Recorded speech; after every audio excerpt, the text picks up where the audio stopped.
Jesus' name, amen. Amen. Thank you. Pledge allegiance on three. 1, 2.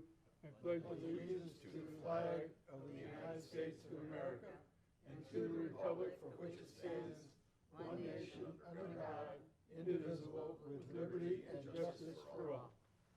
Mr. Clerk, how about the roll call, please? Councilmember Bogas. Here. Councilmember Purdon. Here. Councilmember Carr. Here. Mayor Steinmeier. Here. Councilmember Corey. Here. Councilmember Fullick. Here. Deputy Mayor Forbes. Yep, here. Okay, well, folks, you're welcome here. I'm glad to see there's quite a nice crowd. Please come forward when you get a chance to give your public comment on agenda items. You can come forward now, please. Thank you. So this is specific to the budget hearing, these comments? Okay.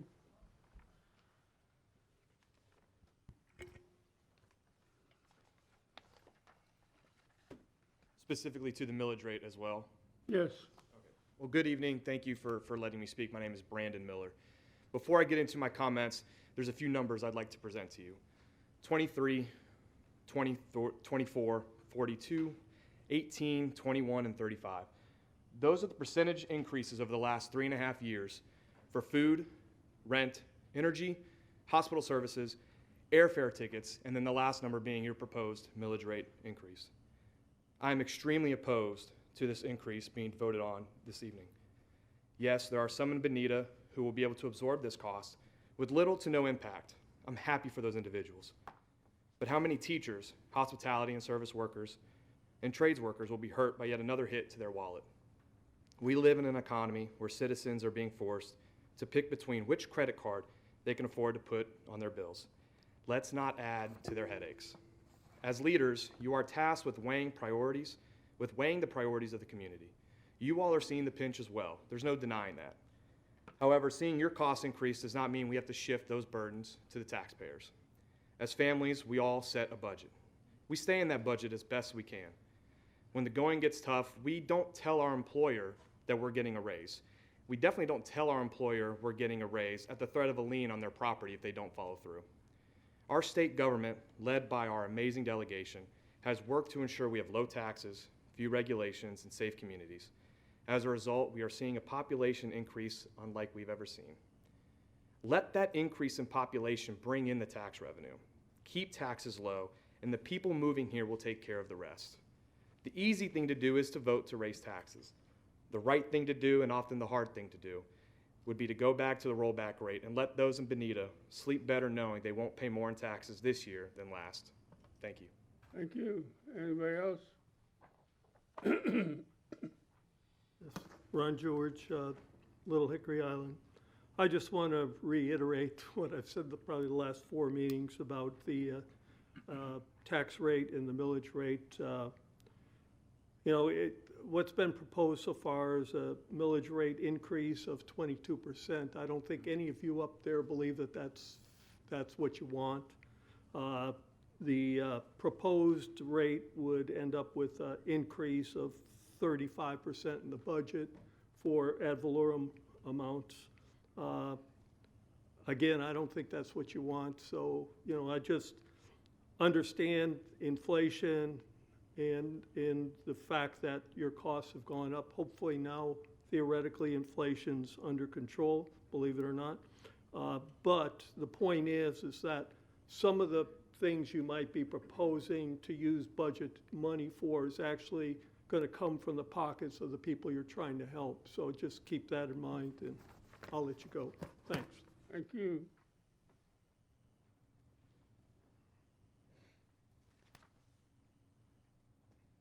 Good evening. Mike Gibson for the record, President of the Downtown Alliance.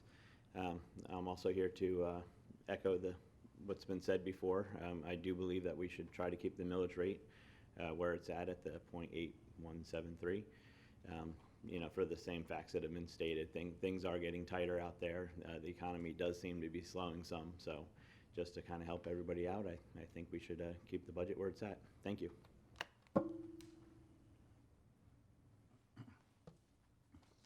Any other public comment?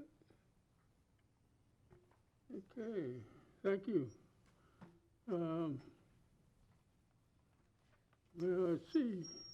Who wants to start this? I'll begin. Okay. It takes us to item 7. This is a resolution of the City of Bonita Springs, Florida, Lee County, Florida, adopting the final levying of ad valorem taxes for the City of Bonita Springs, Lee County, Florida, for fiscal year 2024-25, and providing for an effective date. Whereas the City of Bonita Springs, Lee County, Florida, on September 18th, 2024, adopted fiscal year 2024-25 final millage rate following a public hearing as required by Florida Statute 200.065. And whereas the City of Bonita Springs held a public hearing as required by Florida Statute 200.065, whereas the gross taxable value for operating purposes not exempt from taxation within the City of Bonita Springs has been certified by the Lee County Property Appraiser to the City of Bonita Springs as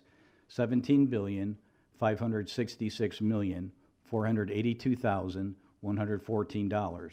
Now therefore be it resolved, number 1, the fiscal year 2024-25 final ad valorem operating millage is hereby adopted at 0.9946 mils, which equates to 0.9946 per $1,000 of assessed property value, which is greater than the rollback rate of 0.7359 mils by 35.15%, and the levy of an annual tax for the SID year is made.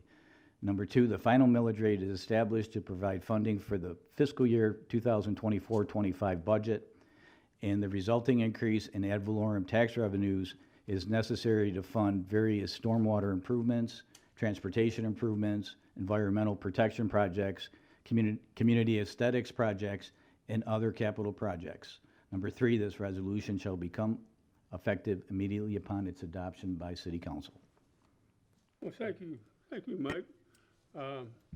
That last part about being necessary to do this, that, and the other thing, that is written in there because we're not going with the rollback rate.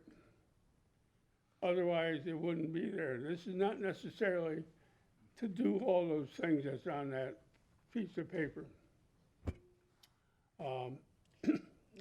I'd like to start with Fred Forbes, who initiated this rate increase. Fred, would you like to tell us what's going on? Yeah, let me say, when I brought this up and recommended we do it, I said what we were doing is temporarily raising the rates so that if we got hit by something like an Irma, which arrived here on 11 September of 17, that we would have the extra money to cover the things we have to do that FEMA can't reimburse you for anyway. And so we picked this option. Now, my intention, what I'm going to do is make a motion that we take it back to where it was. Only I gave I said that's what I was doing. So I look at that as giving my word. If somebody seconds it, I'm not sure that it'll pass. I'll second that. Okay. But then at least it'll be on the record that I kept my word. So, okay. Could you repeat the motion? Would it? Yeah, simply bring it back to where it was or is today before we go into the next It's issue. .8173. Yeah, just for the record, I'd reflect that I did raise my hand, but you And I did deferred, too. you deferred to Councilman Forbes, and he Well, had raised his hand. I'm in charge of the meeting, but that's, Well, I thought that's what we Sorry. would do, was bring it to your attention that we wanted to speak. okay, well, you got We have a motion. I'll second. There's a motion and a second. any comments? Discussion, Please. okay. I would propose that we raise the millage so that the city increases its revenue to $600,000. We have inflation going on. We have still a hurricane season that is out there. We have numerous projects that have line items but are not funded. The band shell, for example, we spent $35 million downtown, and we have a study done, but we don't have the band shell renovations paid for. We don't have the turf paid for. We don't have the road connectivity paid for. We don't have the parks, Depot Park to the Riverside connection we don't have the banyan tree paid for. There are so many projects, the soccer fields, putting the electrical wires underground for the lighting. All of these things have line items. Well, I had a line item for increased parking in downtown 2 years ago, and it's still there, but we don't have that extra parking. So if we raise it to 0.8528, everybody's millage is going to go up $8 or $12, depending on what your house is worth. But we're talking about, if you have a $500,000 house, your taxes will go up $20. When you look at your bill, it's not the total.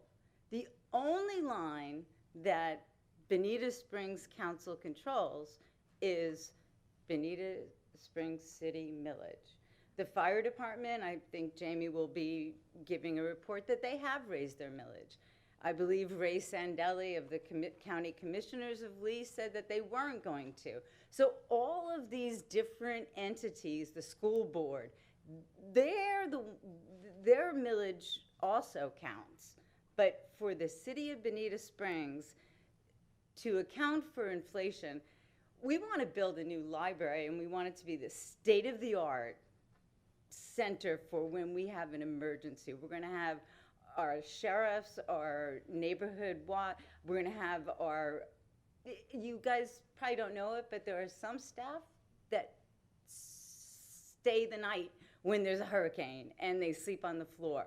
So maybe that could be a little bit nicer over in the library. And how do you make it resilient? Concrete.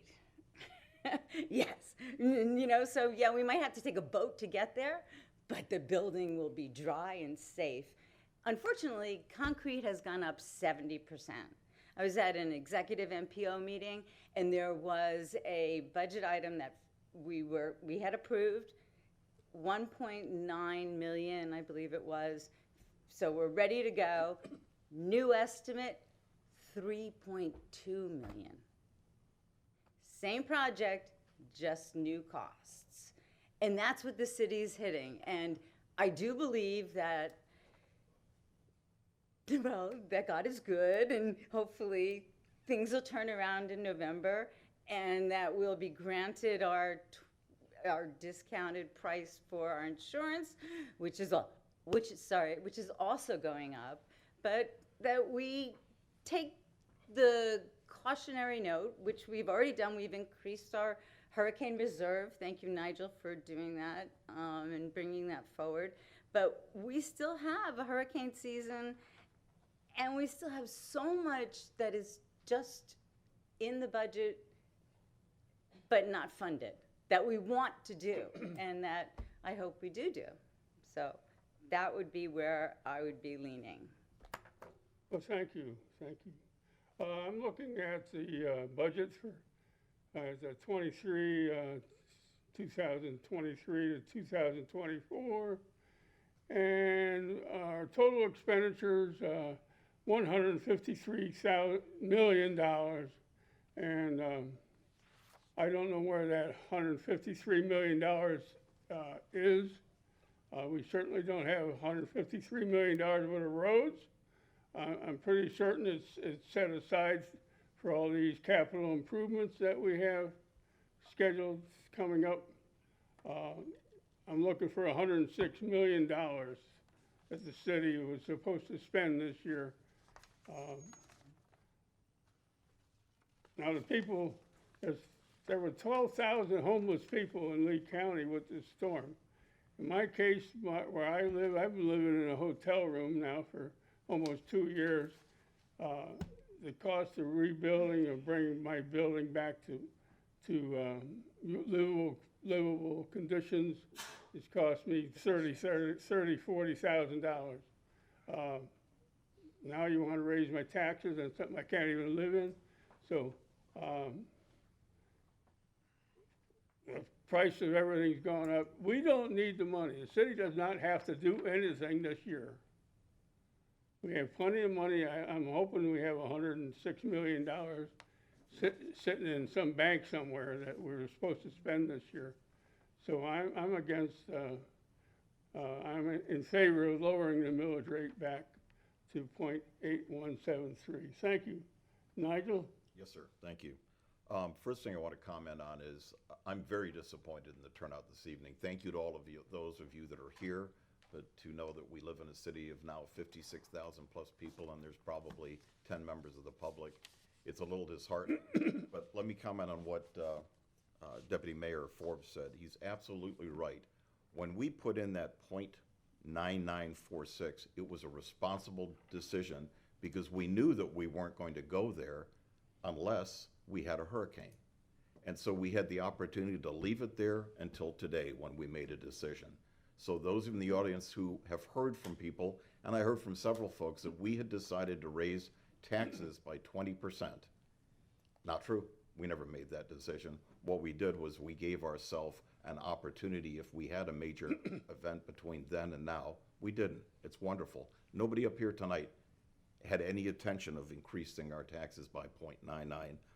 So let's dispel that rumor right now. Secondly, for the folks that are watching, raising it by 20%, if we'd done that, that's not your whole tax bill. We're only voting on what Bonita Springs collects. And I would note that even now, we're at 0.8. And I'm not picking on people, but when you look at the school board getting 2.248 and the fire district getting 1.94, let's put things in perspective. We run this city well, and we've got an incredible staff. So what my proposal was to come here tonight and say, first praying after the last meetings that we didn't have an event, but what would make sense? And what made sense to me, and I appreciate what you said, Laura, but if we increase the taxes to the 0.8380, it would cost. 8528. No, I'm talking about what's on, if you look at the. So you're- I'm saying if we, let me finish the. One at a time. Let me just finish the numbers. So on a $339,900 house, that would represent a total of $1 per month per year. If we go to 0.838, I'm sorry, 0.847, it's not on here, it's a difference between what Laura's proposing at 0.852 and the 0.83. But if we go to 0.847, it's $18 a year, or $1.50 a month on a taxable value of $339,900. Something else. How many people here, you're not going to raise your hands, I know, think that their market value is what they're taxed on? We've got all these people that got these in the mail, remember? A lot of people said they've already thrown them away. They never look at what the assessed rate is. They look at what their market rate, and that's what they think their taxes are. They're not. So what we're talking about on a $340,000 home, if we went to 0.847, that's $1.50 a month, but that gives us another $500,000 a year. Nigel, isn't there a motion on the floor in second? No, we're in We're discussion. in No, we're in discussion. We're in discussion. On that? Yes, sir, on the millage rate, discussion. Okay, Laura gave her piece, you gave yours, my turn, yes? okay. And I'm just giving you facts and figures, not things that I think, real numbers, that I got from Lisa and staff. That's all I'm doing. And if you'd allow me to finish, please. Yeah, go ahead. Thank you. So my thought is we go to 0.847 on a $339,900 assessed value. That is a total of $18 or $1.50 a month. Now, something else, pay attention to the economy as they're saying they see it. Fuel prices are going down. If you look at 8 months ago, you were paying $3.50 to $3.65 a gallon for a gallon of gas. I was up in Fort Myers this weekend, Costco, it's $2.75. So basically the cost of half a tank of gas is what you're looking at. For us to do a pragmatic, sensible thing, I don't want to sit up here next year if we have a down year and problems or a storm and say to people who are really struggling then, sorry we didn't do the right thing last year, now we're going to really increase your taxes because we need the money. So I'm proposing 0.847 as our millage rate. I could live with that, I'll second that, but we have a motion Oh, on the there's a floor. motion on Yeah. the floor. I'm Okay, fine. we're still discussing, I'm just like sharing. Well, he's making a motion. He can't have No, another no, motion. No, I did not, sir. He's sharing, I'm just saying. Mayor, I did not make a motion. No, and Oh, you suggested it. I suggested, yeah, that's all I said was I'm suggesting. And I'm dying to hear what the rest of council has to say. I think Jesse was up next. yes. Okay, Jesse. Thank you, Mr. Mayor.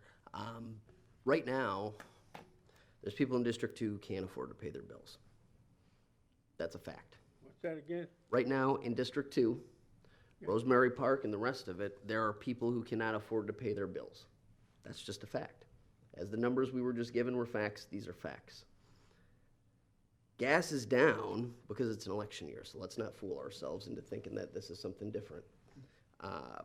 We don't need a library, so I don't see a reason to tax there. We have the newest library in Lee County. No, the library building is being Laura. renovated And for neighborhood services. One at a with inflation being what it is, the idea that inflation is up, so we need to raise taxes at the city is I feel that's the wrong perspective. We don't get to push inflation off on the citizens. I don't think that's the right move, and I don't support it. I think the idea that, okay, the firefighters get to have a bigger piece of the pie, the school board gets to have a bigger piece of the pie, that's them. We only get to control our piece. Our piece might be smaller, but this is the only thing that we get to control. These are our neighbors, are our friends, and these are people who, like much of the country, are not doing well in this economy.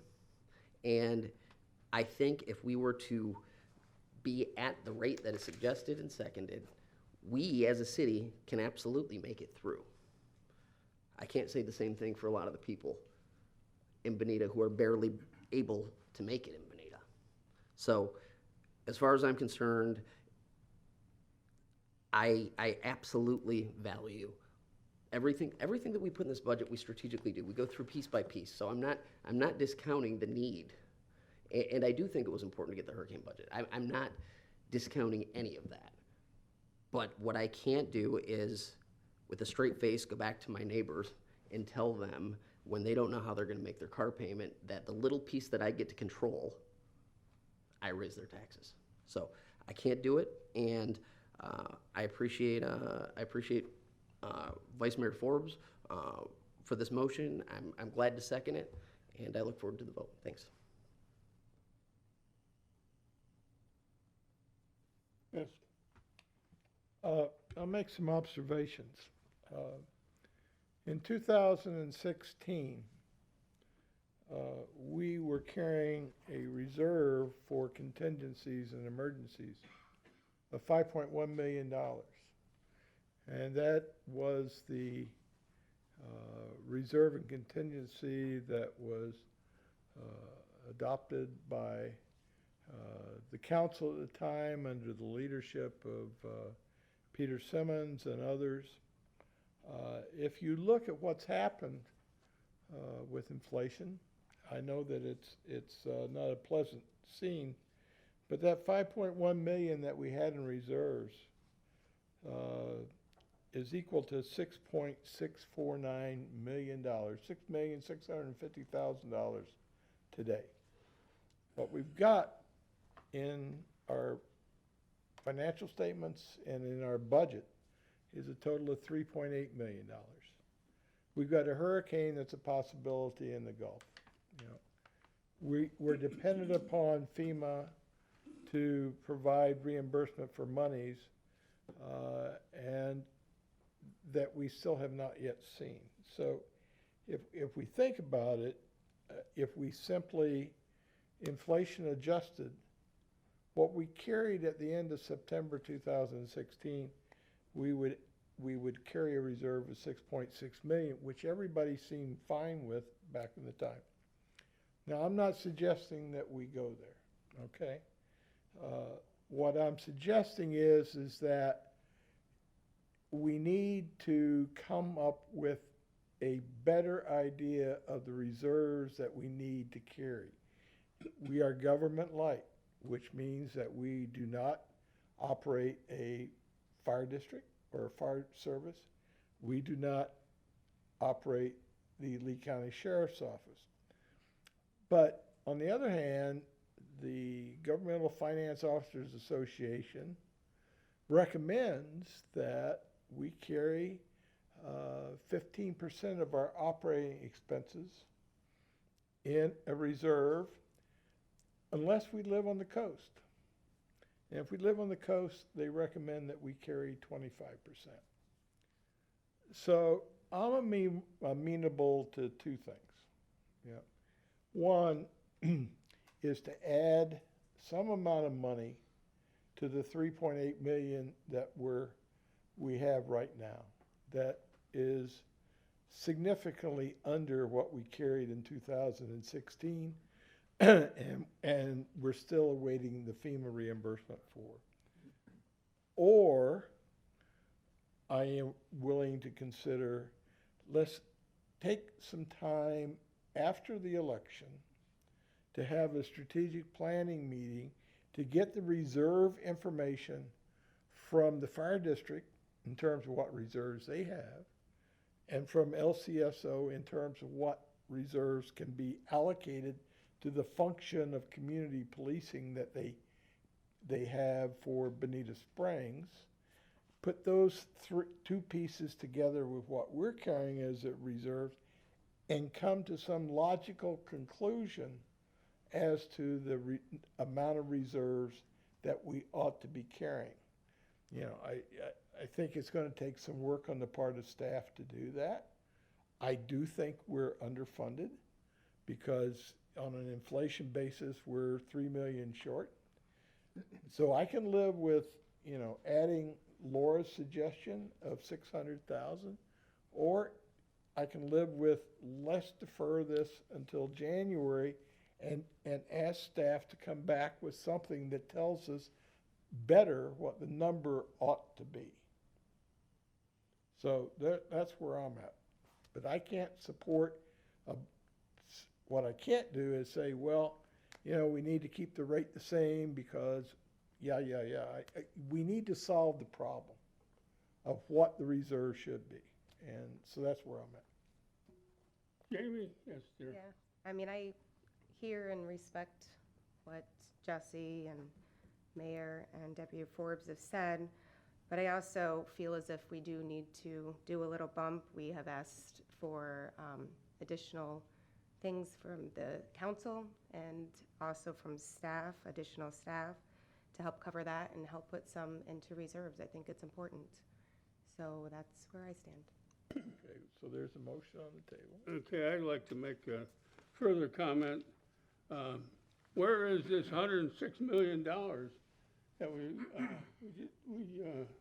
did we spend $153 million this fiscal year?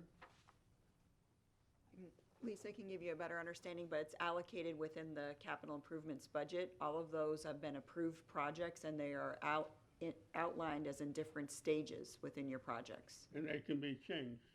depending on the stage of the project. If you have agreed to contracts, then the possibility is no. If it's in a planning stage, depending on what procurement process we've gone through and where we are, that would be a decision you would have. Some of them, you might have shelf plans then. Yes.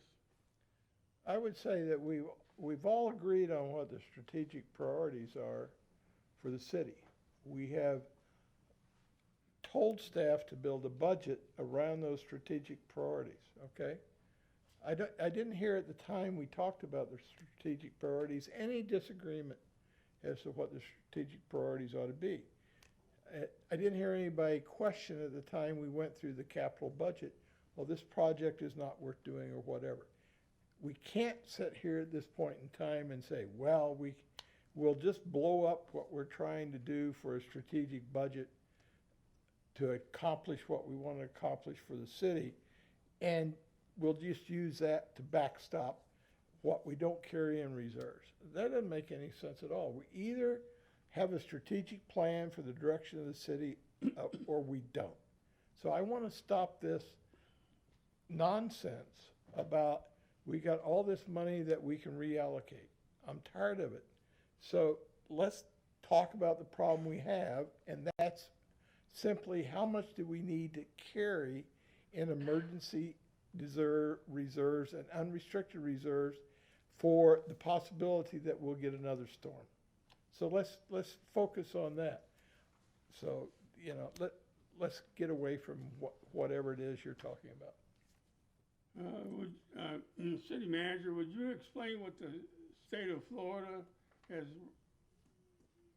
recommended rather than just FEMA to back up hurricane relief? Doesn't Florida have a new program so that we don't have to come up with the cash for debris pickup and stuff? There's something that the state did this year. So I believe what you're referring to is called the FROC program. And so for the first time with Hurricane Ian, Governor DeSantis allocated, prior to the adoption of the program, allocated the ability for each of the jurisdictions to estimate what their potential costs may be. From that, they provided an upfront reimbursement of 50% of that cost. Not the entirety, just 50%.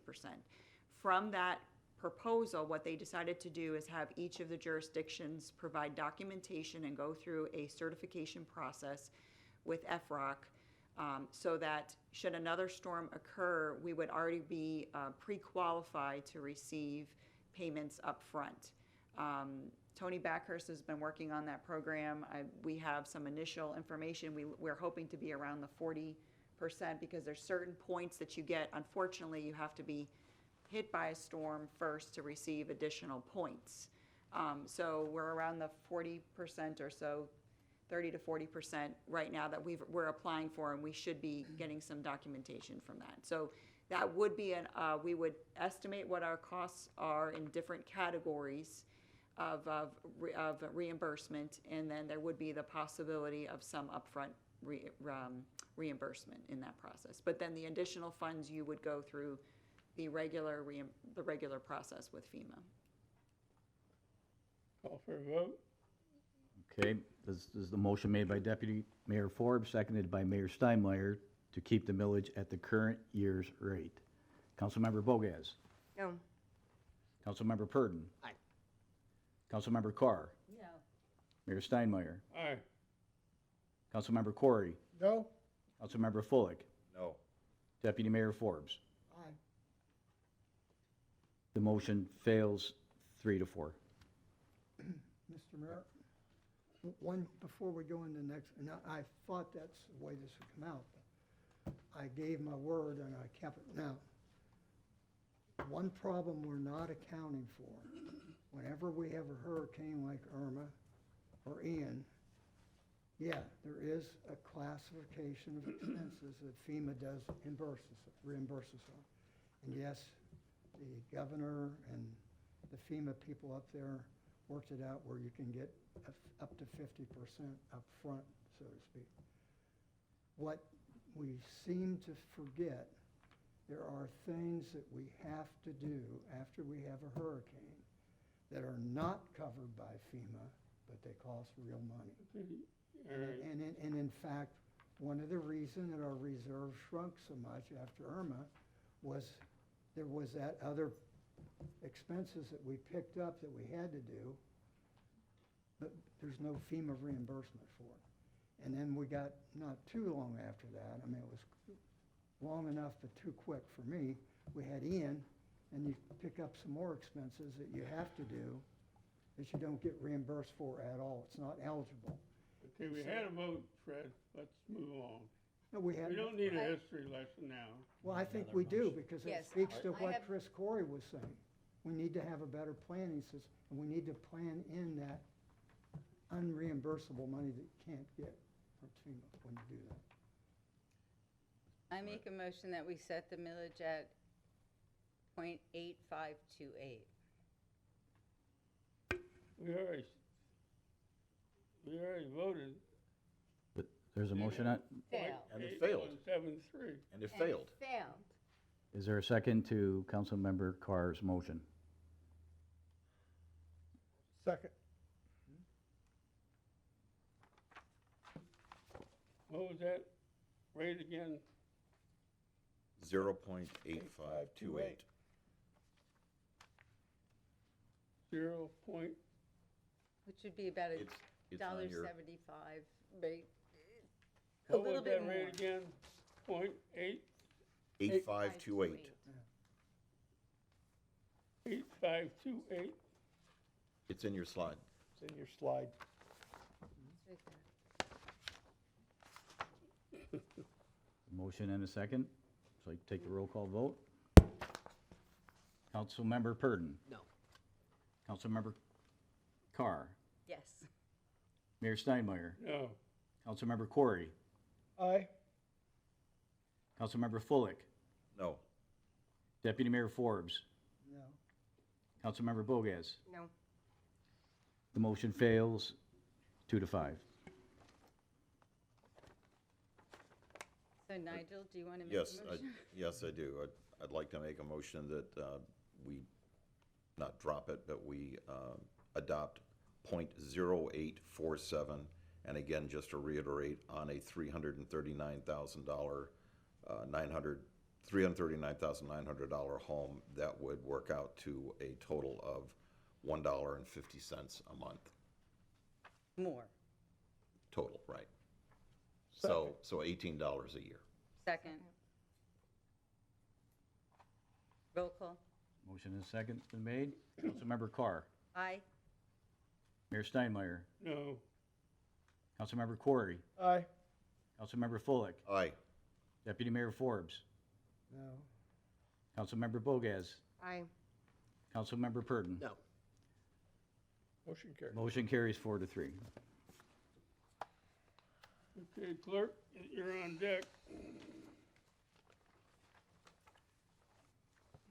This is a resolution of the City of Bonita Springs, Florida, Lee County, Florida, adopting the final budget for fiscal year 2024-25 and providing for an effective date. Whereas the City of Bonita Springs, Lee County, Florida, on September 18th, 2024, held a public hearing as required by Florida Statute 200.065.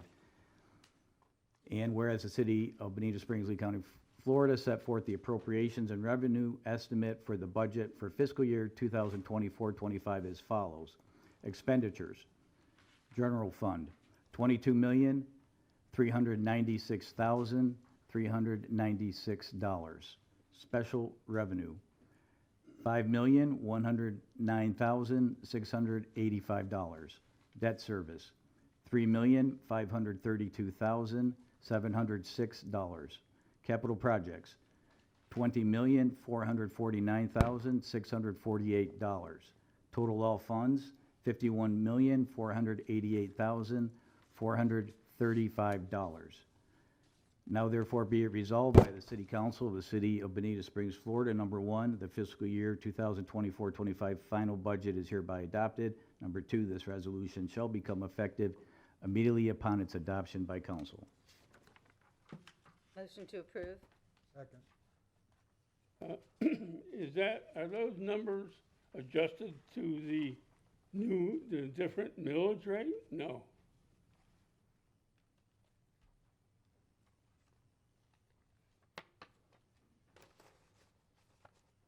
Good evening, Lisa Robertson for the record. Those are the expenditure numbers, so they would not be impacted by the millage rate vote.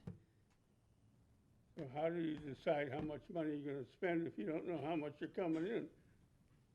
Well, your millage rate vote that you made earlier will actually adjust your revenue, which will be included in your budget. The 9946, I gave my notes to the staff. I'm not sure, so they could make the calculations. But what'll happen is they'll make the calculations, and that'll be adjusted. Your revenue will be increased. So your fund balance, potentially your reserves, or your unassigned fund balance will be increased by that amount in your budget draft. that's not the question I asked. You're asking about expenses, your expenses stay the same. The expenses that you're quoting, Stay the same. the same as the 9946 millage rate? No, the expenses that were presented to you are actual figures, dollar amounts, in the proposed budget. And they stay the same. That hasn't changed. That has not changed. No, this would From not. the initial draft proposal, and except for when motions were made by council to include additional expenses throughout the budgetary process. Okay. Okay, go ahead. Mayor Steinmeier, Aye. Councilmember Corey, Aye. Councilmember Fullick, Aye. Deputy Mayor Forbes, Councilmember Bogas, Aye. Councilmember Purdon, No. Councilmember Carr. Aye. Motion carries 6-1.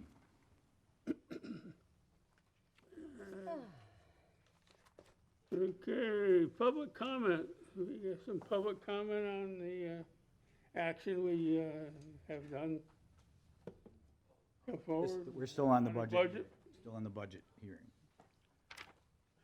Yeah, I'm just Ron George again, and I'm sorry to see that it was raised, the millage rate was raised. Maybe it's required or not, but one point does really come up, and that how do you establish a budget when you don't know what your income is? It seems like your income ought to match your budget. So that's a question in my mind. So it seems like that would have been a number, should have been calculated maybe before everybody voted on the actual millage rate to know whether or not that matches the budget you have, right? Thanks. Exactly, yeah. No, that's not how it works. But we don't have public comment. Any other public comment? Anything else? We're adjourned. Now we're gonna open up this new meeting. We've had the invocation and we had the Pledge of Allegiance. And now we're gonna have the roll call. Councilmember Bogas. Here. Councilmember Purdon. Here. Councilmember Carr. Here. Mayor Steinmeier. Here. Councilmember Corey. Here. Councilmember Fullick. Here. Deputy Mayor Forbes. Here. Okay, motion to approve the agenda. I have a second. Nope, public comment on the agenda. Have a vote. That takes us to number 3. Approval of the agenda. Motion to approve. Second. All in favor, aye. Councilmember Bogas. Aye. Councilmember Purdon. Aye. Councilmember Carr. Aye. Mayor Steinmeier. Aye. Councilmember Corey. Aye. Councilmember Fullick. Aye. Deputy Mayor Forbes. Okay, public comment on the agenda, please come forward to the podium. Identify yourself and, Good evening, Council. My name is Derek Botana, representing the Bonita Springs Historical Society. I'm the chairperson. Honorable council members, I stand before you today to underscore the critical importance of preserving the Bonita Springs Elementary Historic Buildings 1 and 2, the only structures in our city listed on the National Register of Historic Places. These buildings are more than brick and mortar. They are living monuments to our community's heritage, dating back to a time when schools built between 1917 and 1932 shaped the educational landscape of our nation. With only 10 to 12% of these historic schools left in the United States, we cannot afford to become another statistic of loss. Recently, an updated architectural reassessment has been completed. The cost to fully restore these buildings now stands between 8 to 10 million, an achievable investment, especially when compared to early projections. However, there is a pressing challenge. Ongoing insect infestation continue to damage these buildings, and the Lee County School District currently has no plans to address it, quote unquote, due to the perceived lack of cost savings. But preservation is about more than just dollars and cents. It's about safeguarding our community, its legacy, and ensuring that future generations can connect to their past. That is why I urge you to join me and other stakeholders in exploring every possible avenue to protect these buildings, including federal support.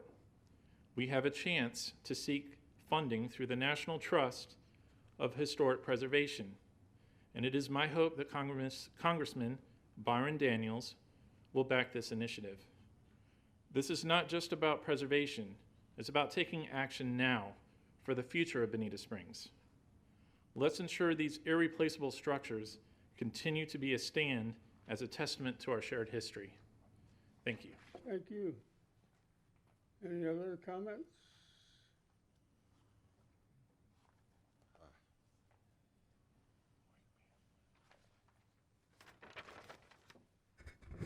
Yes, Alexander P. Grant.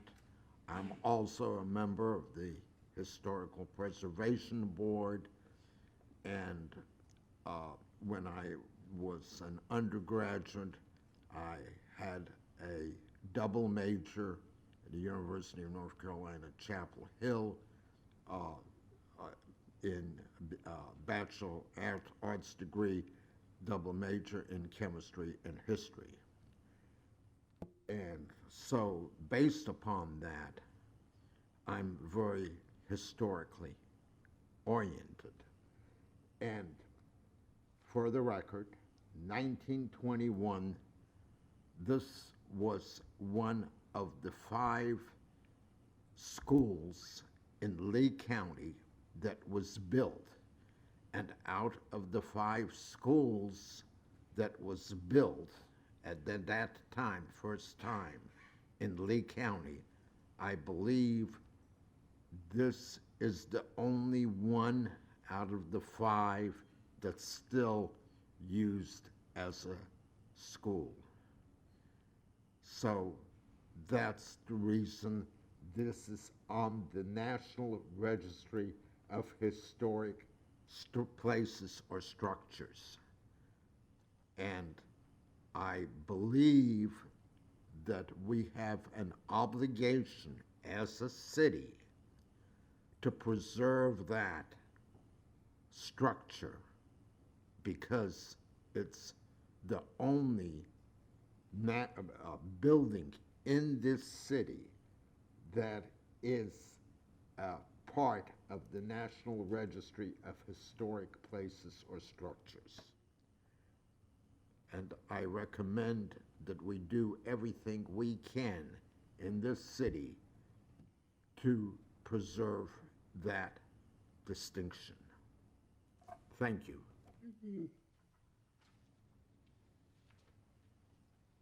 Any other public comment? Please come forward. Address your, identify yourself, please. I'll remember my name this time. Evening Council, Zach Smith. A lot of talk of budget, so I'll throw something free at you. On your consent agenda, item I, you have whether or not you were willing to support the citywide trick or treat. This is our 2nd year doing it. We're asking for the city to support it. I'm sure you've all heard about it, so I hope you'll vote in favor of supporting the citywide trick or treat. Last year was a phenomenal success. We had the support of the fire department, Lee County Sheriff's Office. All the schools are signed up to participate again, including Bonita Springs Elementary, the charter schools. It's a fantastic free event. It's building a legacy in our community, so I hope you will decide to support it.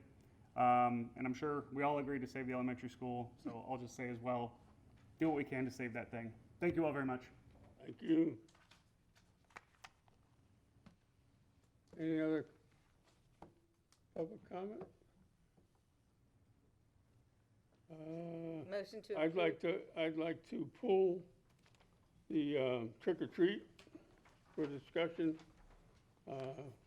Is there a motion to approve the rest of the consent? So moved.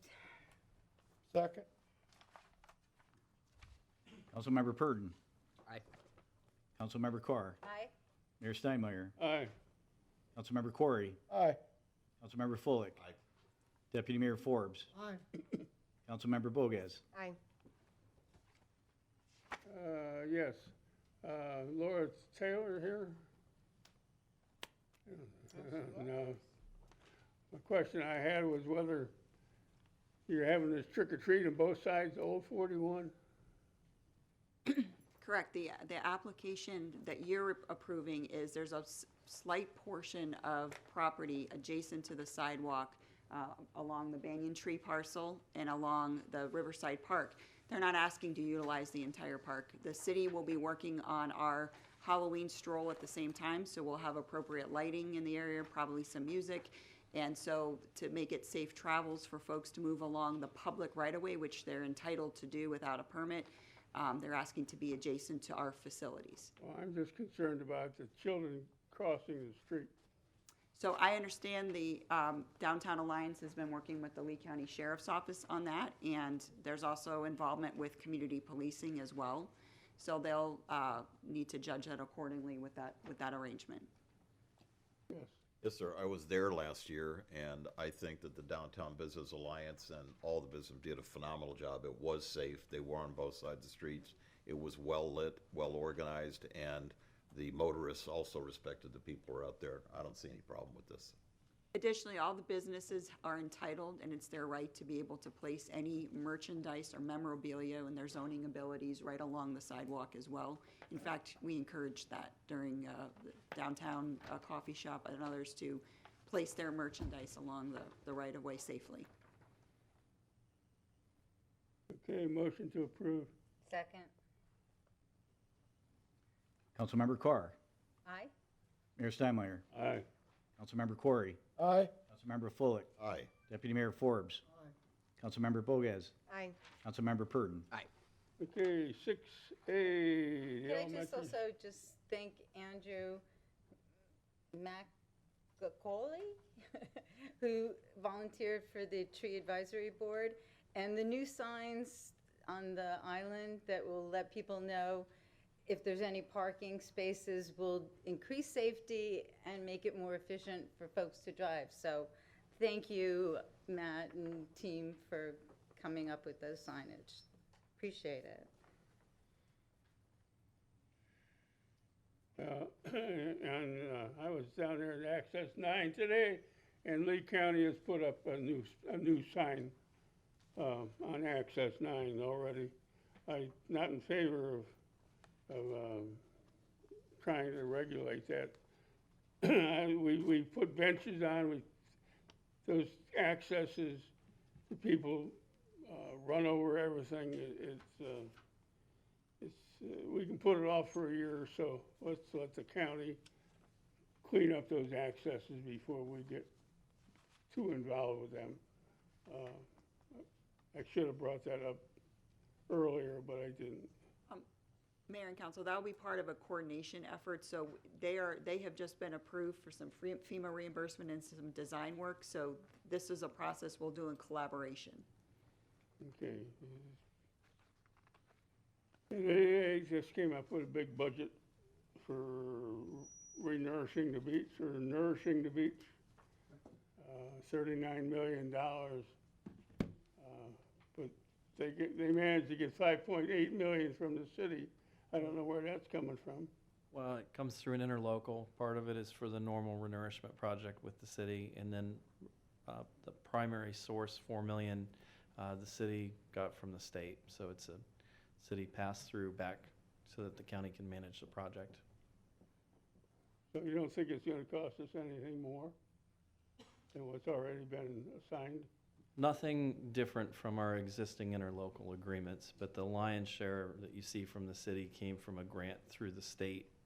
Post-Hurricane Ian, we received about just a little north of $4 million, and that southern portion of the Bonita project is paid for by that.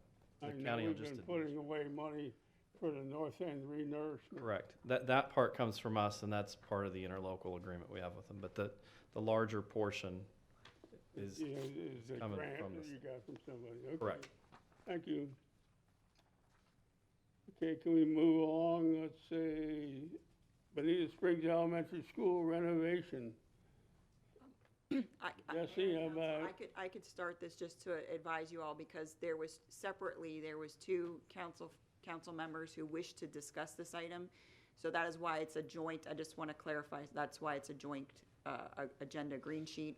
We had provided a briefing based on some information that our staff received from the Lee County School Board staff, and it became apparent that several members wanted to discuss it, so that's why it's a joint green sheet. That's what I wanted to make clear. Okay, I guess Jesse's involved with this. Thank you. Sir, I'd like to defer to Nigel to kick off if you like. You're in a very good mood this evening. You know, you gotta have a cleanup. Thank you, Jesse.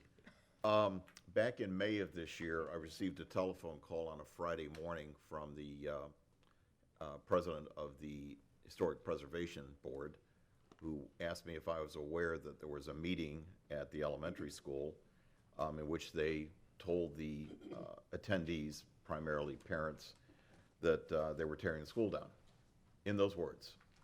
So didn't know anything about it. I reached out to our city manager. She didn't know anything about the meeting.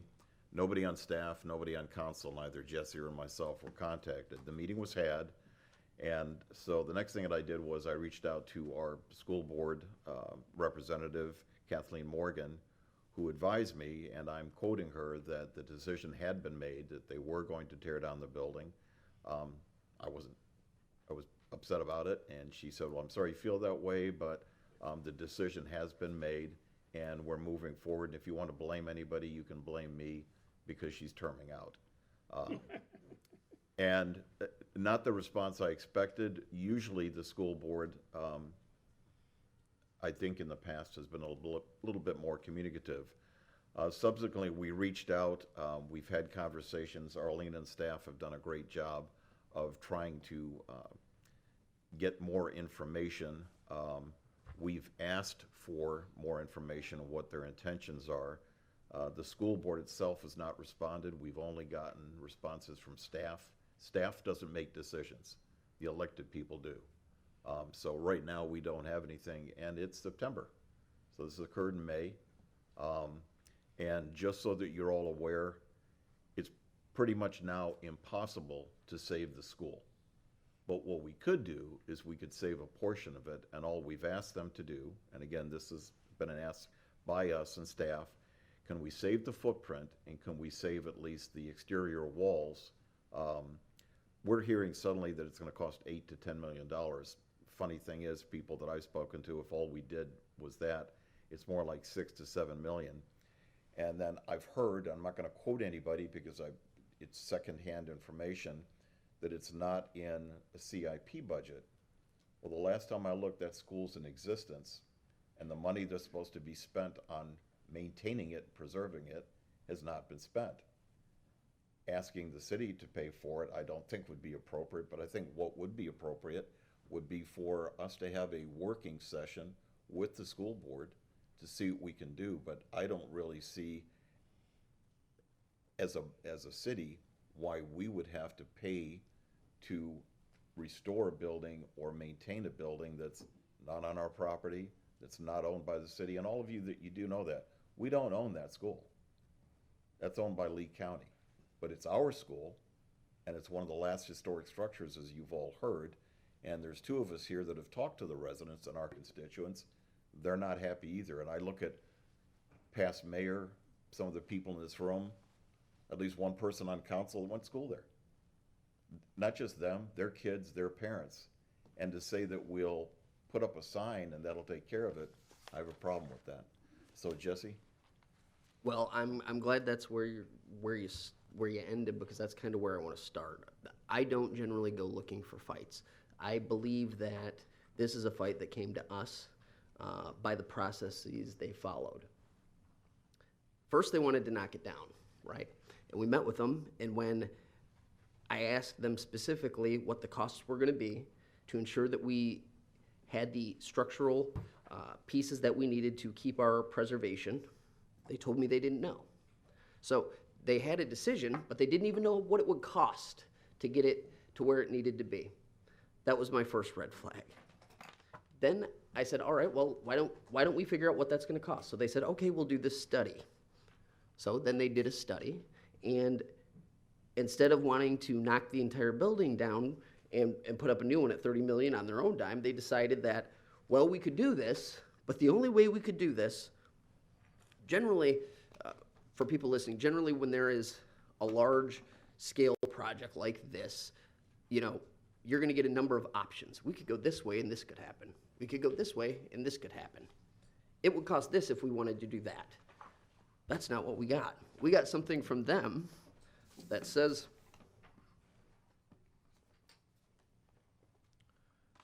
the strategy would share financial responsibility between the district and the city, allowing historic preservation While sticking closer to the original budget, it could improve local relations and demonstrate commitment to heritage. However, success depends on securing the city's financial support, which might lead to delays or complications in the amount of $10 million.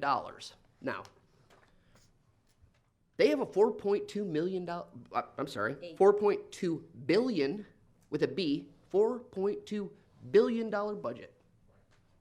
This is their building. They've known there are issues in that building since 2018, 2019, and we have it written down. We have studies showing that there have been these issues. So this is complete dereliction of duty on part of the school board. This is an unprecedented, irresponsible ask on behalf of the school board to even come to us. They're asking for half of our ad valorem. They have, again, a $2.4 billion budget. They want half of the ad valorem that we have as a city to fix the building that they ignored, that they let fall into disarray, and they let get to where it's at now. To me, it's absolutely ridiculous to even think that another board would have the audacity to come to us or anybody else and say, hey, I know this was my responsibility. I know I own it. I know I've had issues there since 2018, 2019, but I think, you know what, maybe we should just knock it down. Additionally, in the first meeting we had, they didn't know about the historic designation, so they didn't even understand the historic designation. Look at this wall. What's on this wall? That's Bonita Springs Elementary. This is one of the only pieces of history that we have left, and they didn't even realize what they were trying to knock down. When we called them out, they did a song and dance, and then they came back to us, and then they said, okay, maybe we can do it if you give us $10 million. That is not a fight that I went looking for. It's not a fight that Nigel went looking for, but it's a fight that came to us. Additionally, if you think about this, the school board taxes all of us and ad valorem, right? Ad valorem taxes are going to the school at a higher rate than we get, right? Additionally, does anybody recall last year the half-cent sales tax? So now they have two forms of taxes that they're getting from the people of Bonita Springs, yet they want another $10 million from us. To that, I say they can fly a kite. That is on them. That was their building. This is their responsibility. It is dereliction of duty to the highest. And it is absolutely reprehensible that they even had the gall to come to us and say, okay, maybe we can do it if you pony up $10 million. It's not going to happen. I don't think that's even a discussion that should even have come back to us. But I'm open to a workshop, as Nigel said, or I'm open to going to the city, or I'm sorry, not the city council, the school board meeting, and having a full discussion about it if they'd like to cede me time. If not, I could go and I could do public comment twice and give them the most uncomfortable 4 minutes of their entire life. But bottom line, they have the money. They need to figure out how they're going to make this work. This is not on the citizens of Bonita Springs. This is on the school board. They're already taxing us twice. This is insanity. It's wrong. And this is not something that we need to let stand. We have to keep fighting because this isn't over. And frankly, I think we're going to win. Absolutely. Bravo.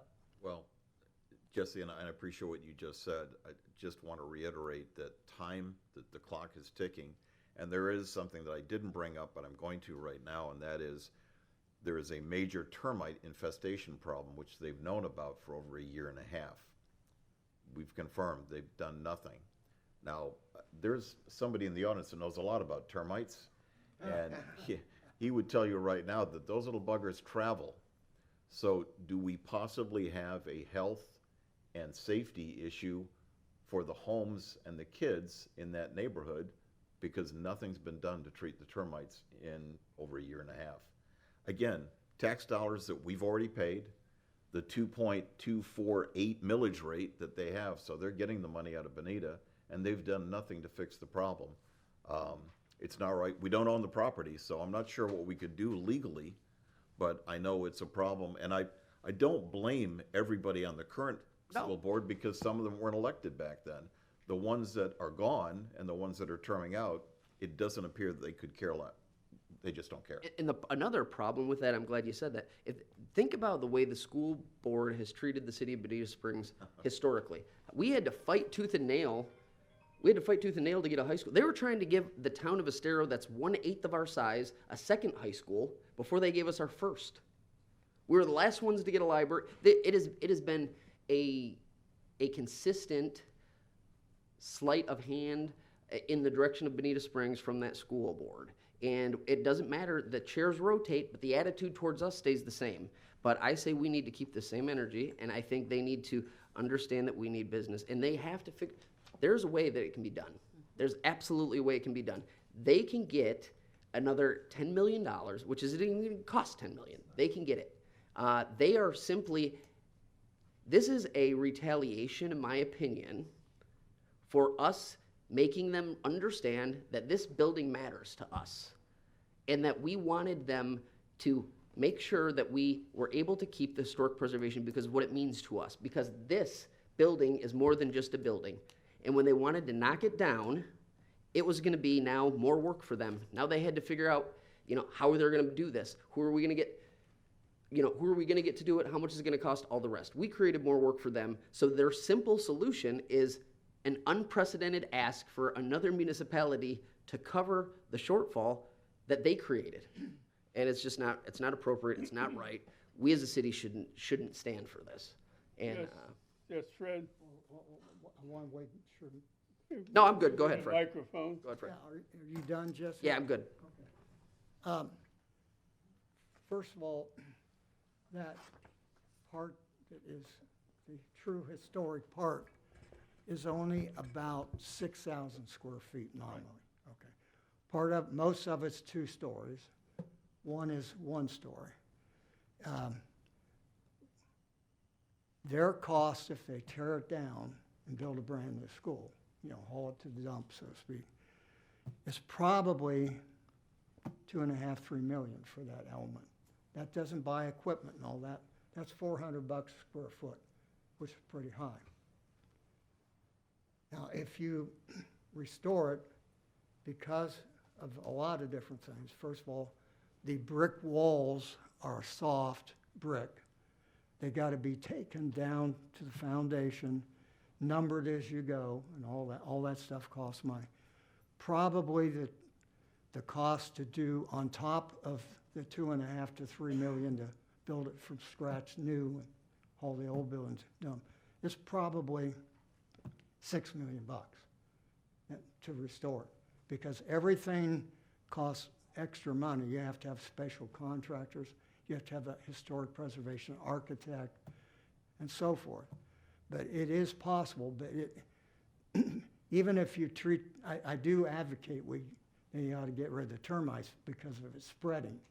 But the building structure is shot. It's got to be taken down to the ground, number as you go, everything, and put it back together with new mortar. Here and there, replace an interior brick, which is a soft brick, which doesn't show anyway. And then you've got a building that's historic. You're gonna have to pull the windows and get new historic windows, because those have been replaced a couple times. Same with most of the door. But it would be great. It would give put a tourist attraction for everything. And probably they would not necessarily use it for education, that building may be put to some other purpose, maybe music, whatever. But the 10 grand is county tearing it down. To 10 million. 10 million. Yeah, the 10 million, they've got built into that what it would cost to tear it down and build a brand new one, and what the delta dollars is somewhere around $6 million or so. You could restore that building. Might cost a little bit more, might cost less, but you're in that neighborhood. Bottom line is, they didn't maintain it. So why are we having to pay? And for those of you And it that was don't on think, them. we care about every dollar that gets taken out of our folks' pocket, and this is just not right. But we've already paid them. They didn't do their job. I know that if you have a contractor who doesn't do their job, he can't come back to you and say, I screwed up, please give me more money. I gotta fix it. Right, John?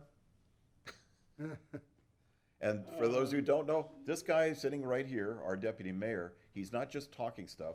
What did you do for 30 years, Fred? I did architecture and engineering and ran big projects like He knows more than all of us sitting up here together. City manager, could I bring up Alex to tell us about termites? Would that be out of line? Alex, could you come up and tell us about termites? I think that this is the part, right now you're in discussion. So if there's, I'm sure Alex would be happy after the meeting to speak to anyone individually and give them any perspective. Why can't we do it now? Because, not really Yeah, good. just add in some information. No. I'd like to make a motion that we approach the school board and ask for a public workshop where their members attend or a representative from the school board attends. And could Can I we, clarify, elected Oh, members? exactly, I'm sorry, exactly. Second. Second. Okay, roll call. Mayor Steinmeier, Aye. Councilmember Corey, Aye. Councilmember Fullick, Aye. Deputy Mayor Forbes, Aye. Councilmember Bogas, Aye. Councilmember Purdon, Councilmember Carr. Aye. Okay, city attorney, can I get Alex up to educate us about termites? Yeah, mayor's call. Well, It's a health and safety issue for the neighborhood as far as I can. could I ask the city attorney a question? Regarding the contract with BSU, you're going to update the signature, because John Jenkins is retired, and all those names will be switched. Yes, sorry.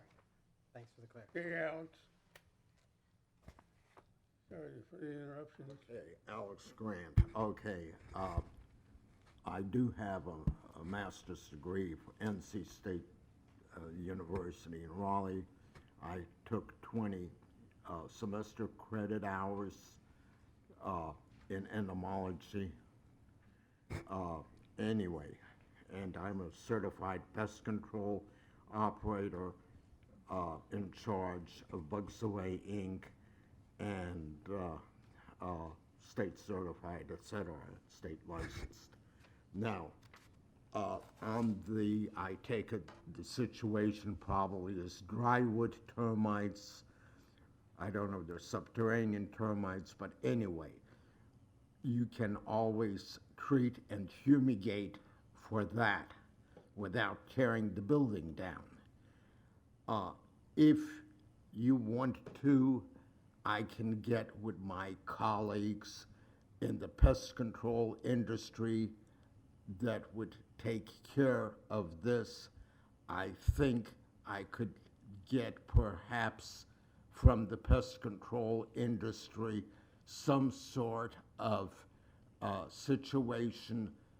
They would be happy to be, since a historic structure on the National Registry of Historic Building, it would be excellent PR for the industry to do something for the school to preserve it.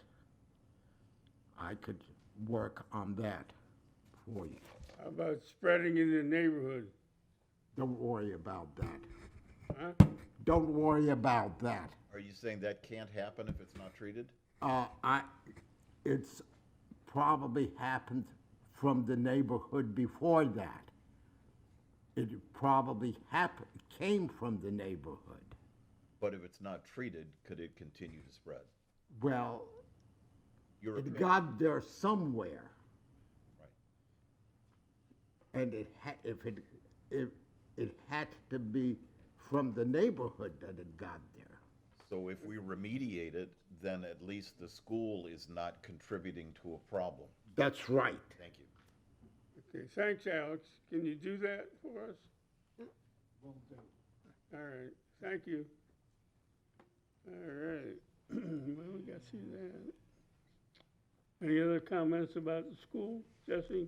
no, sir, I think Good, we got the vote. Okay, city manager, city attorney, we got us a. I have one very quick request.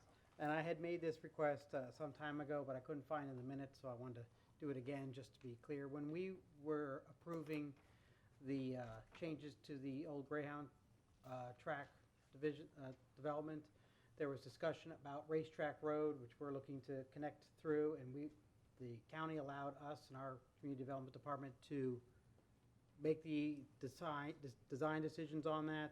I asked at that time to pursue getting the road turned over to the city.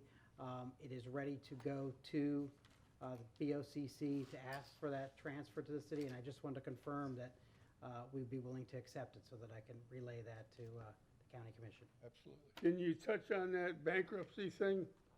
Do you know anything about that bankruptcy?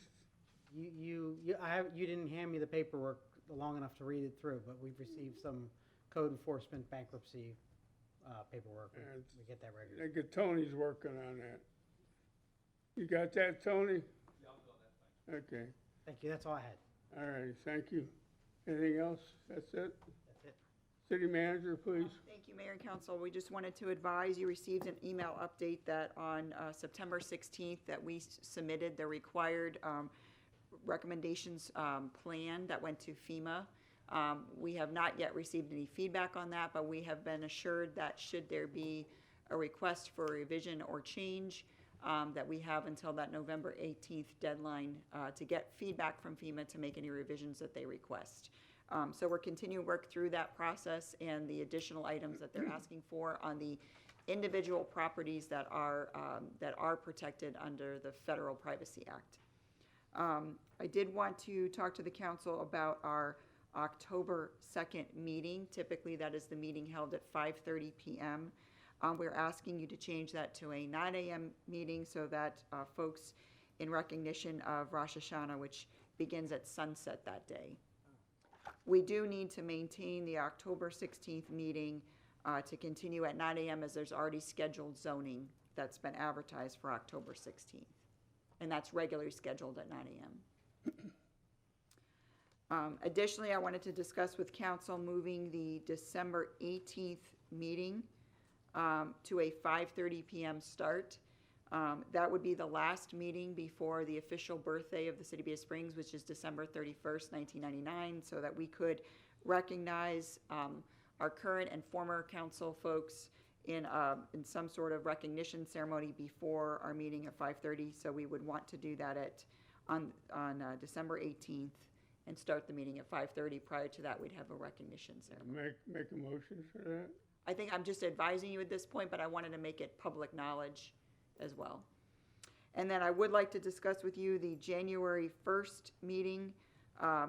That is the actual holiday. So at this point, typically that first meeting usually falls around the 2nd. It's fallen around the 1st. So we're comfortable with canceling at this time. And then if there's a need to, in between, we could have an appointment. We could make a reservation to schedule a meeting the second week in January if we needed one in between. And then lastly, 15th stays the same. 18th. Wednesday, December 18th, we move to a 5:30 start, and we would cancel January 1st.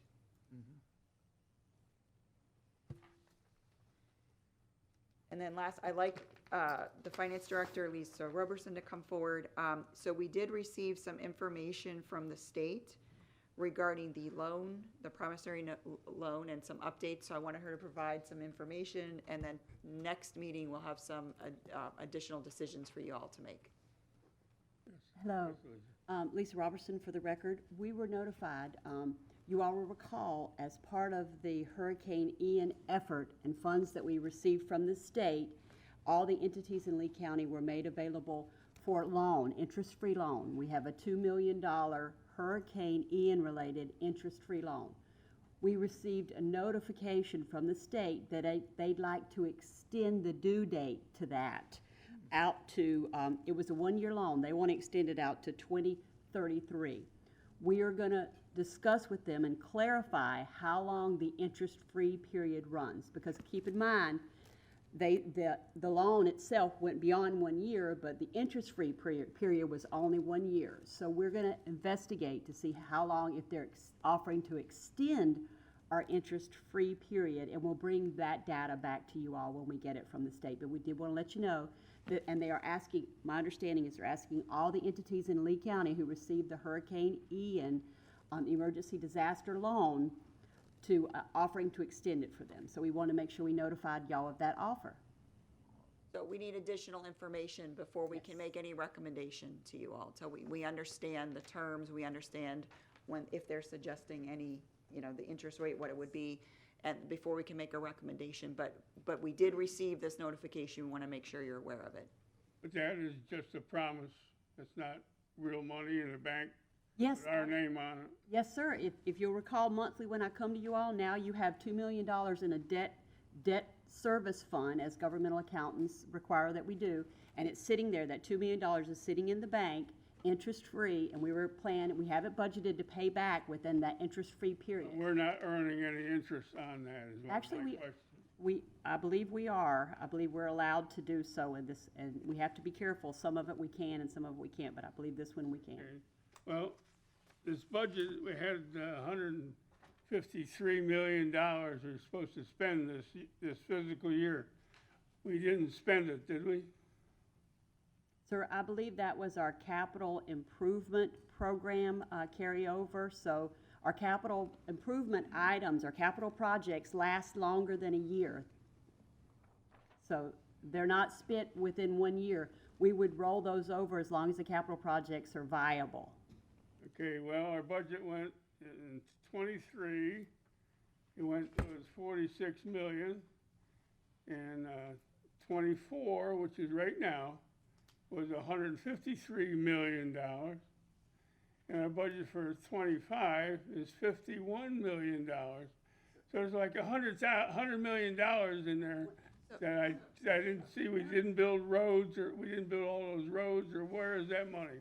Sir, one of those slides that you have in front of you actually break it down by funds. So the general fund is our regular recurring operating fund, and then the capital projects and the debt service and special revenue fund. So you could see that by functionality with respect to what's allocated to capital projects.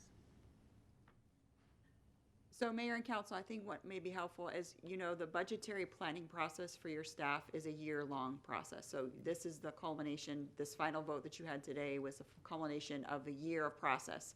What we're going to start now is to go back to the individual projects again. We provide updates on them, and we ask for reassurance that we're moving in the right direction. That's also an opportunity for that department director to advise you of stumbling blocks that they received, additional permits, any issue that might be causing a project to take longer, and what our projected timelines are. So typically, as soon as you adopt the budget, we start that process again, because we have to start in the spring planning our expenses so we can provide them to you in the summer. So we'll be looking for creating those half-hour, 45-minute workshops again prior to your meetings, your evening meetings, to start that process again, where you can ask specific questions on each project. But we do have $100 million sitting somewhere. No. Right? No. Whether it's in the design, or whether it's in the planning, or it's in the construction, where is this $100 million? It's allocated through each of the projects, and each of them individually have capital carryover as the project. As you've heard many times, fund as you go. You plan in out years the funding for when you can come to fruition. So when we're working on the design and the permitting process, there's a certain amount of period of time that takes, and in the out years, then the funding becomes available as we can continue to deposit money into those individual line items so that we can fund the project without going out for bonds and loans. Okay, so that shows up in our capital improvement pages Correct. and pages. In the 5, and then you have ranges each year out, 1 through 5, and then you have a 10-year range. And then you have the total project costs within the last column. Okay, $100 million is a lot of money, okay. Where are we at here?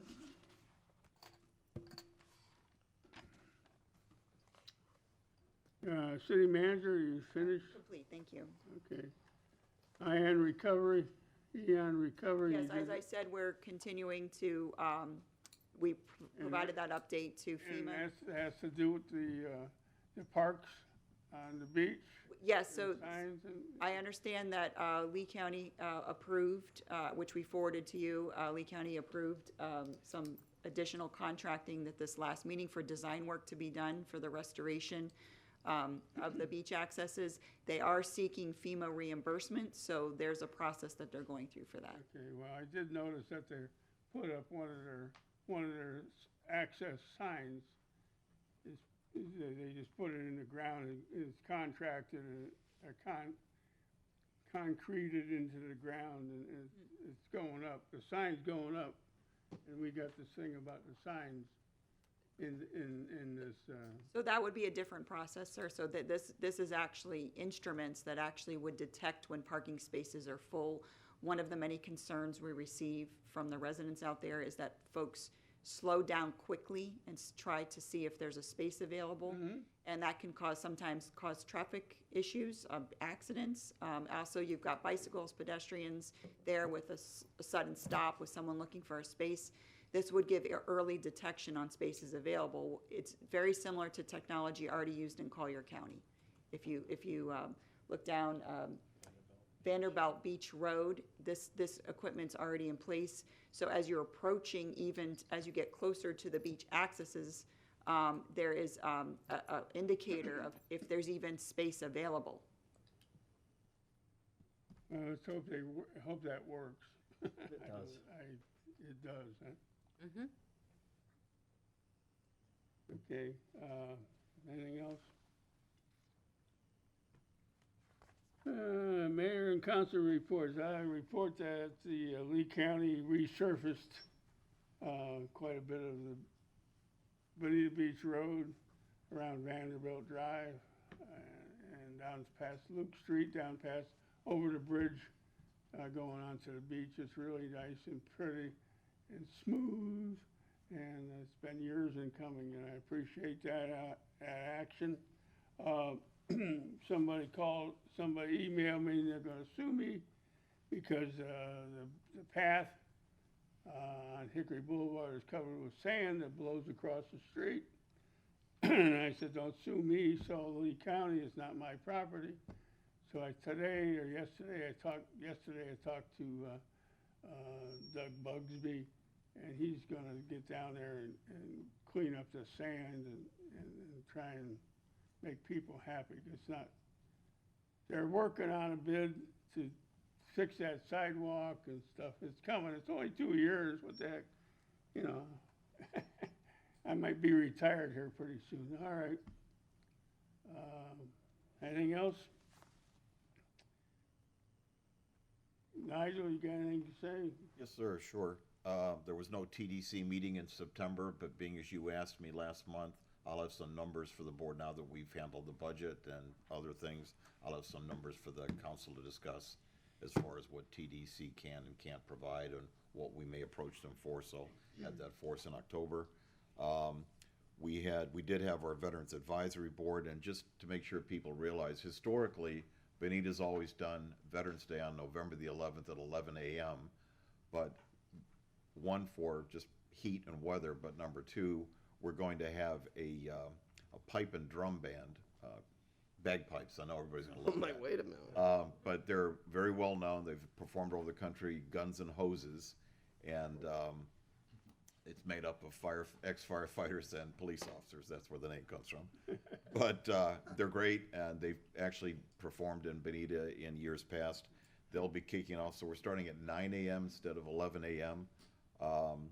And certainly encouraging everybody to come out. Veterans Advisory Committee does a great job and appreciate them very much. I took a group of them over to the FAU Army game, which I talked about, and a very happy group of veterans because Army beat my alma mater. Yeah. And I had to come home in shame. But a lot of fun, great group. And finally, just circling back to the school, I know we all feel strongly about it, but just remember, we don't have any control as a council. We'll do as much as we can. Please talk to your friends and neighbors who think it's just gonna get solved. People need to start sending emails to their school board members, even their county commissioners, and tell them, we don't want you to destroy our school. We want something to be retained and remain that makes sense. And I think everybody here knows when we have an expert, it's not gonna cost anywhere near $8 or $10 million, but it's money that they owe us. They should have maintained it, and they need to fix the problem. Give us our school. Okay, Fred, is you anxious? Well, yeah, there is something happening on Friday of this week. The MPO meeting is going to have a lot of information being presented. about Bert again, and there'll be announcements that they've got PD&E, scope of works and things like that for Bert. That's all gonna happen Friday. Hopefully, all this will end up in seeing some money come from the different foundations that have got money for things like Bert. We've already used up about 6 months of the 2-year option time we had. So the sand is running through the dial faster and faster. January of 2026, right? Yeah, somewhere there, yeah. So we've already used 6 months. And I'm cautiously optimistic. And I still keep coming back to what Chris Corey brought up, and that is every year after we are taxed for 2020, their budget manages to give back to the county $42 million that they just push over in the regular operating funds. So if they could just bite into that, that would put us a little more than halfway there. Yeah. Well, I'm figuring if they didn't give us the whole 42, even if you cut it in half, we got 17 roughly. So add 20 to it, that'd be 37. But if they give us the whole thing, we'd be within a few $1 million of having the purchase price. Jamie?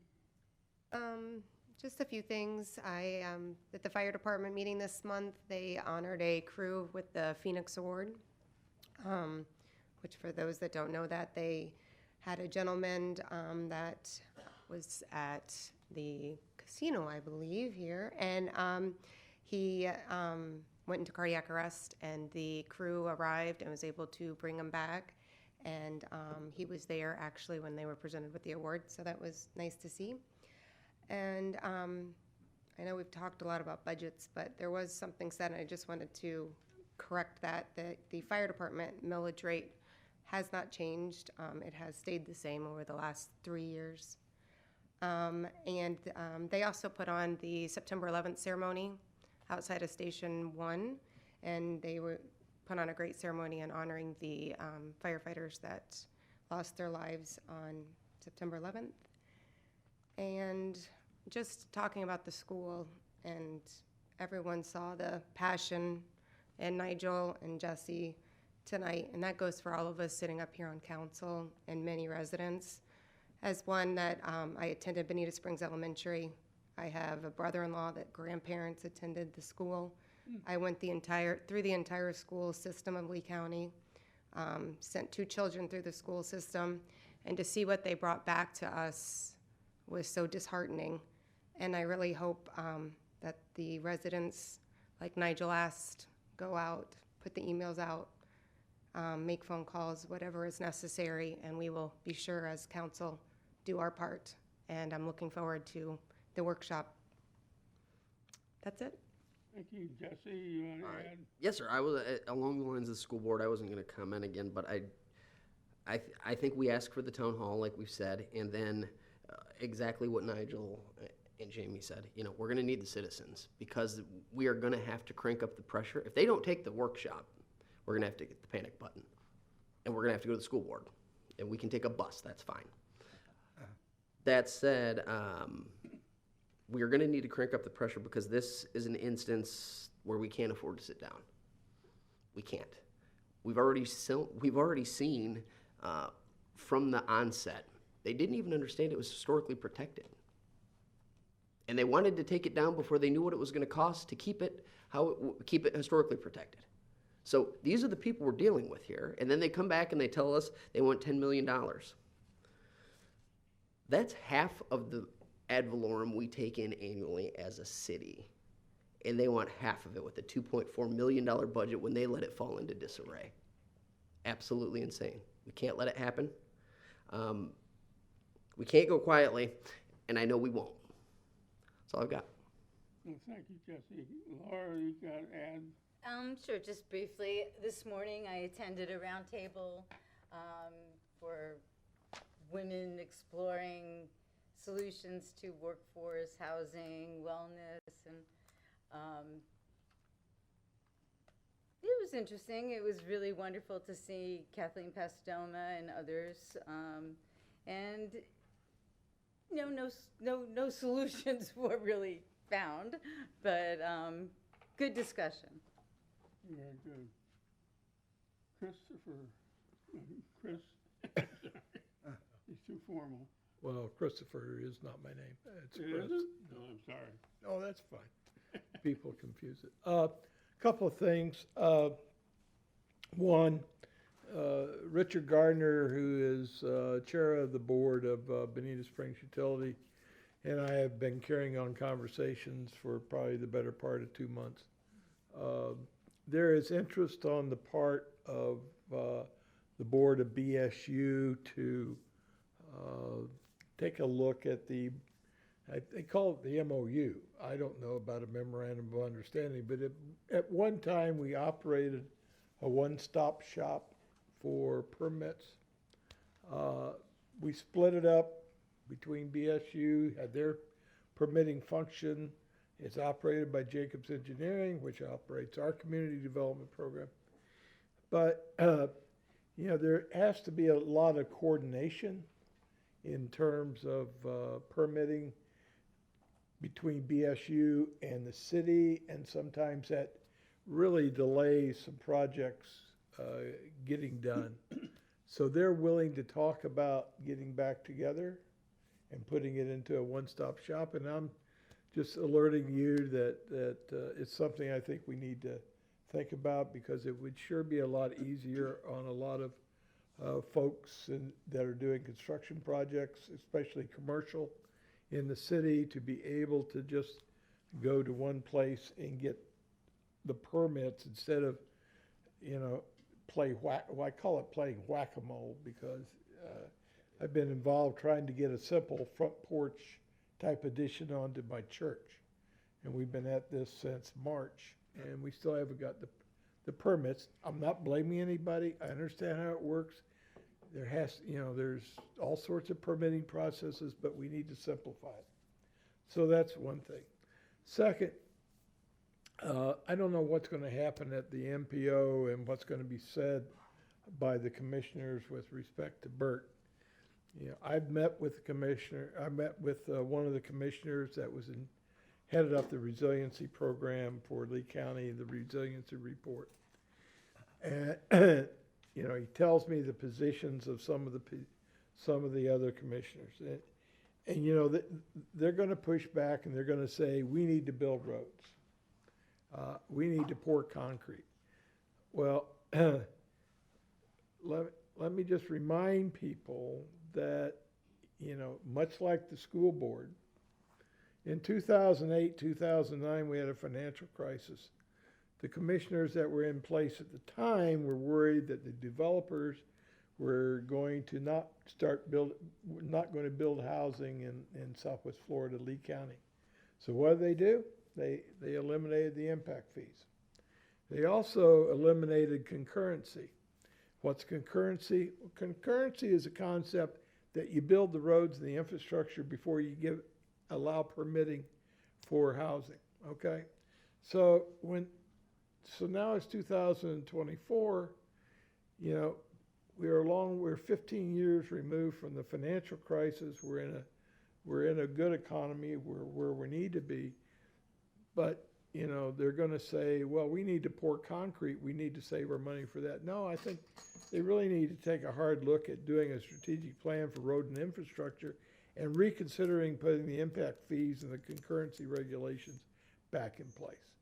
Now, so I take what some of them say about, you know, we have to pour concrete, we have to use our money for that, with a bit of a grain of salt. So just be aware of that, you know, those impact fees have never been restored on the developers since they were taken away back in 2008.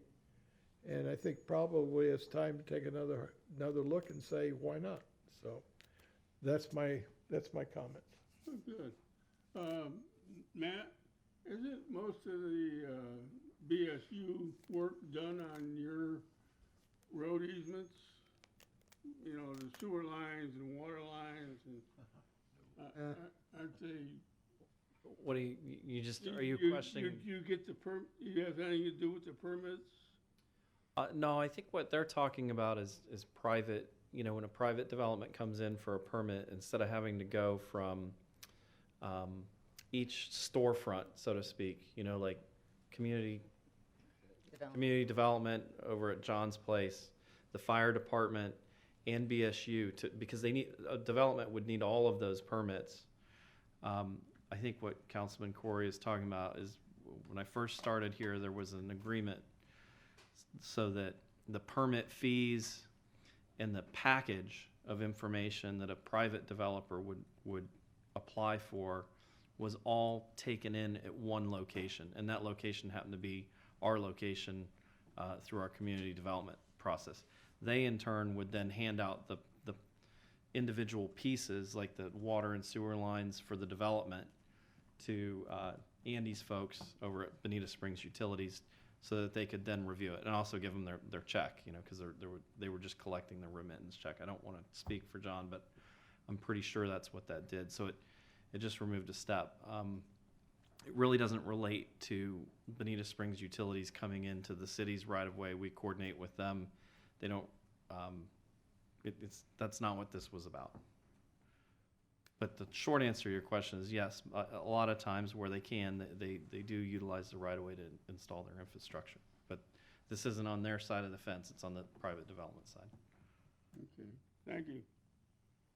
Anything else? I guess we can go home, huh? Takes us to public. Public comment. Any public comment now? We have two registered speakers, Mr. Cowden. He's been patient all night. Thank you, sir. Good evening, thank you for your time. I was here 2 weeks ago, and I want to thank Matt and Jackie, if she's here, about the waterway back behind Dynamic. They have started on it.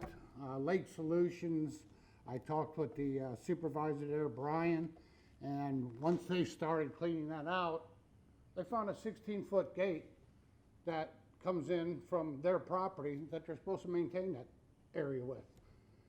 Instead, they came into our area, started cleaning out, and went, oh, look at here.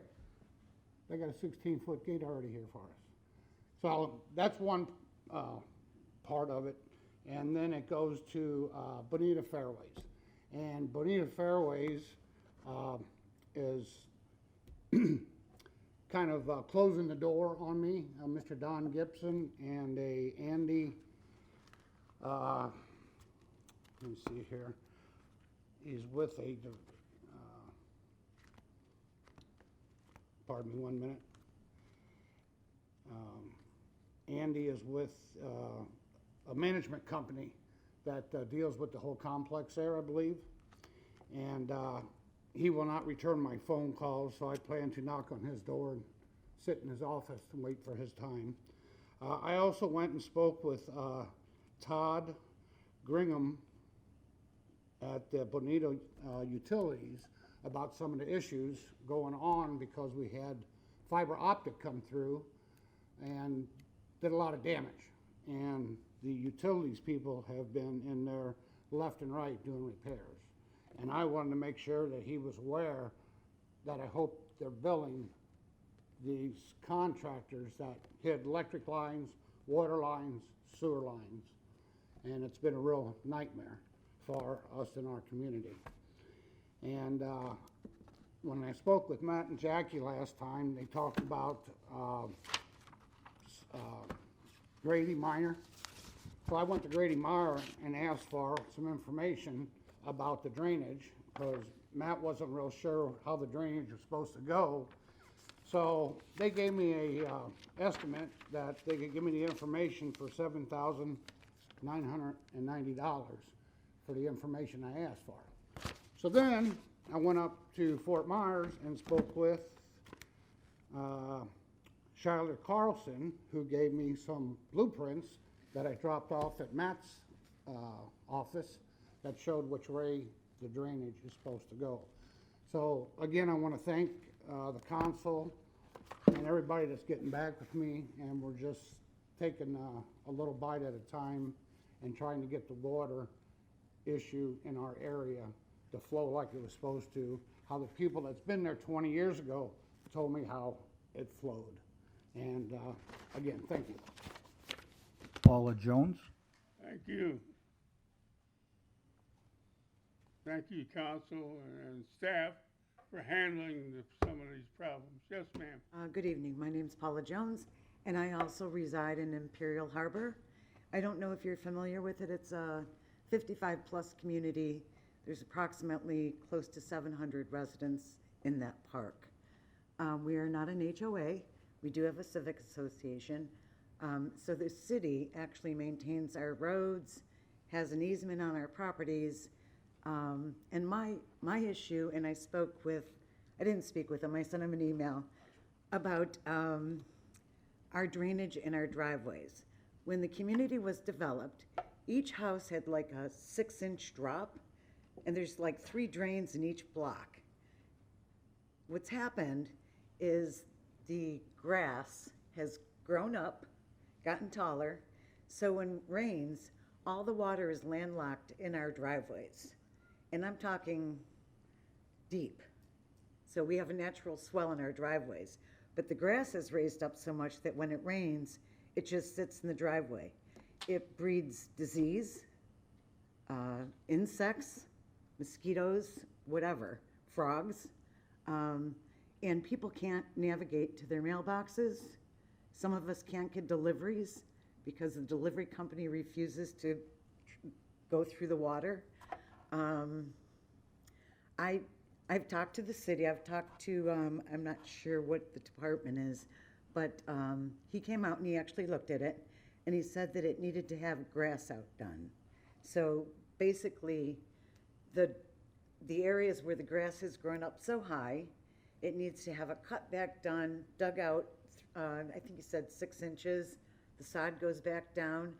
That way the water can then keep going to the drains. Right now, the drains are useless because the water's landlocked in our driveways. It's a safety issue. I'm just requesting that someone take a look, maybe consider, maybe not a grass out, I think that's pretty big job, but maybe even just a ditch, digging out a little waterway ditch. And you said that the city maintains your roads, Yes. but your driveways are your responsibility. Yes, but it's your easement. It's not, our driveways aren't the issue, it's the grass. The grass, Talking about the swales. yeah. What's the technical term, Matt, for that type of drainage? It's an inverted driveway, and typically what happens is you have a floor-tam yard, and it grows up. And if the property owner doesn't maintain the front of their yard, you get a 6-inch speed bump, and you get a puddle in their front driveway. It's more than a puddle. I often say we have lakefront property. I understand, ma'am. I'm just trying to put it in perspective. And the solution is to grass out, which is to regrade they're shallow swales. 6 inches makes a huge difference. City property. It's, City easement. it's part of the drainage system for the roadway. It's also part of the property owner's, responsibility through the property code. It falls kind of in a gray area. So if it does fall in a gray area, I'm just curious, because I've never done anything like this before. Is there something that, can we reach an agreement that the property owners don't even know what they need to do?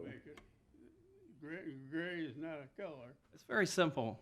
If you have a floor-tam yard and you allow it to grow up, or your previous property owner does, it creates this issue that this person is speaking of.